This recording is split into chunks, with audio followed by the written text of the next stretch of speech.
Now, you go to England, you go to other parts of Europe, you go to Japan, and there is high-speed rail service. Here in the United States, we don't seem to have that. Well, we allowed our passenger rail services to deteriorate. The other countries decided that passenger rail was essential and started supporting it much better than we did. They have developed, since the end of World War II, exceptional systems. It is not a quick situation to build a high-speed rail situation. It took the French 20 years, for example. We are just at the beginning of this process. In the United States, there exists no high-speed rail line. We do have some fast lines, particularly the Northeast Corridor between Boston and Washington. We are about to see the beginning of the first high-speed rail line in the United States, which will start construction in California in July of this year. Where will that go from? Right now, to and from? Right now, basically, it will cover the Central Valley of California. There has been some criticism that they are starting to build the line in the very middle of the route. However, if one looks back at other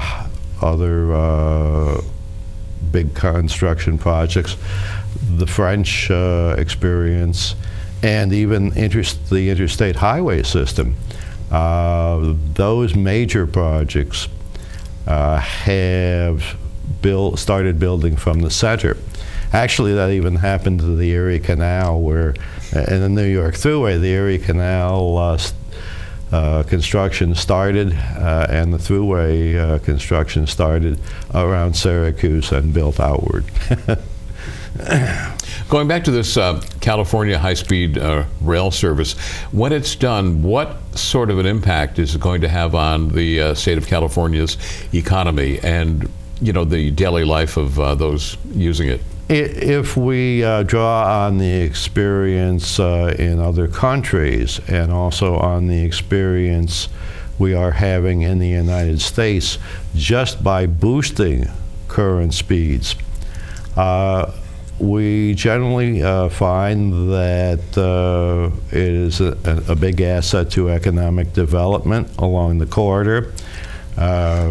Actually, if you want to see an example of that, New Jersey has developed all sorts of new town centers, if you will, because of the coming of railroad service. Now, when one takes a train, one has a different kind of experience as opposed to flying or taking the bus or even driving. I want to contrast that a little bit and why you're so affectionate towards passenger rail service. Well, yes, it is a different experience.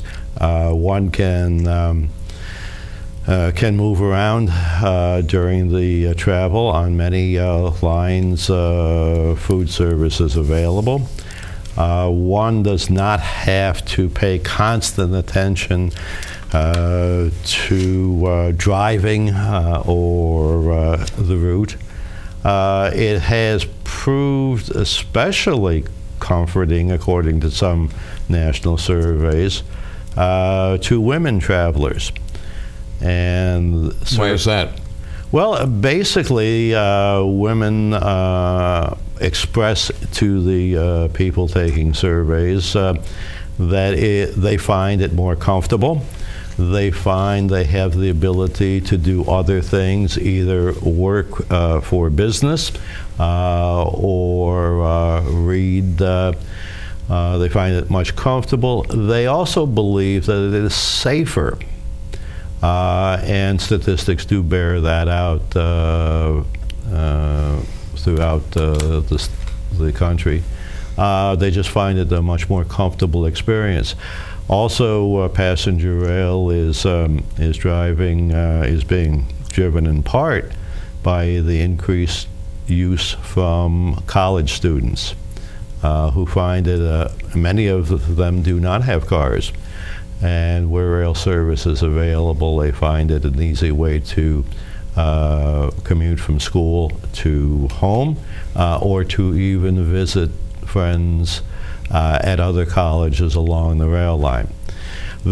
Another growing population is the seasoned citizens population of older folks. Some of them have given up their cars, so they need an alternative manner of transportation.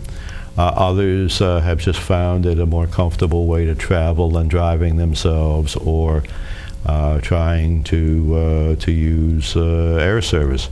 In fact, many seniors who used to use air service cannot anymore because the airlines have dramatically cut back on service to all but the largest communities in the country.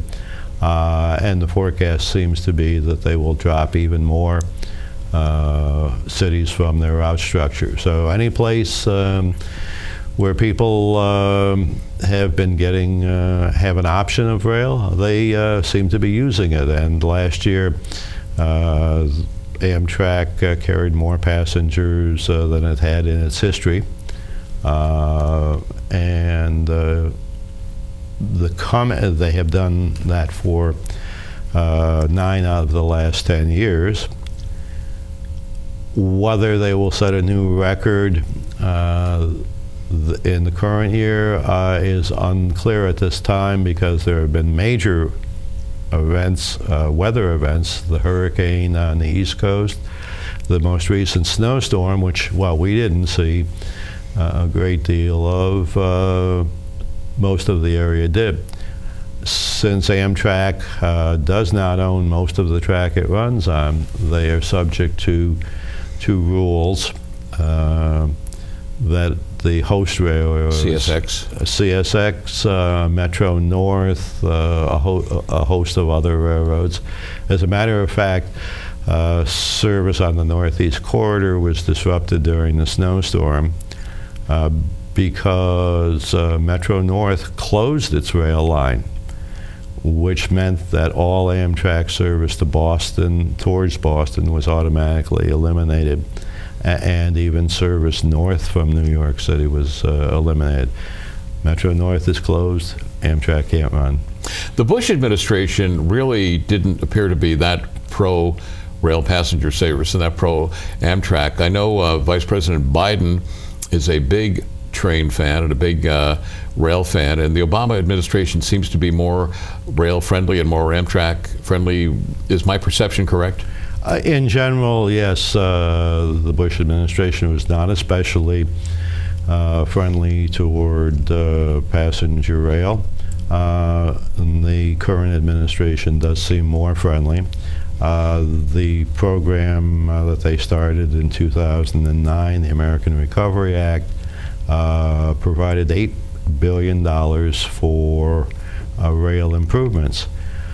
Much of that is going forward now. A lot of the projects which are funded have actually not started construction because, as major construction projects, it takes quite some time. Here in our state, a good chunk of projects already funded will commence in the summer. Now, sometimes you will have funding for governmental projects, including rail, but for some reason people are able to hold up the release of funding. I know that was something that the Bush administration did, which had an impact on high speed in New York State. How can a rail service, or how can anyone get around that? Well, certainly a key component is having an administration which is not trying to slow things down. Right. Basically, the best that can be done is for people to loudly express to their representatives in Congress that they want better rail service. This is has been happening increasingly. It's very interesting that many in Congress seem to be hostile to passenger rail. Why would that be? Well, most of what I have heard from opponents has been the traditional, the country is broke, we don't have a dime to spend on anything except tax cuts. The other thing, there is some level of a misunderstanding among members of Congress about government finance. I actually heard a congressman last year say that we have to stop spending because someday the Chinese will come over to the United States and demand we repay immediately all of the money that they have loaned the United States. Well, obviously the congressman was not aware of how money is borrowed. He had no conception of a 30-year bond, which is non-callable, and a host of other economic issues. It is interesting that there seems to be a growing divergence between Congress, some congressional members, and what the people in their districts desire. A good example is the American Recovery Act. $8 billion was available. The Federal Railroad Administration received requests for $105 billion. Those requests came from 46 states and the District of Columbia.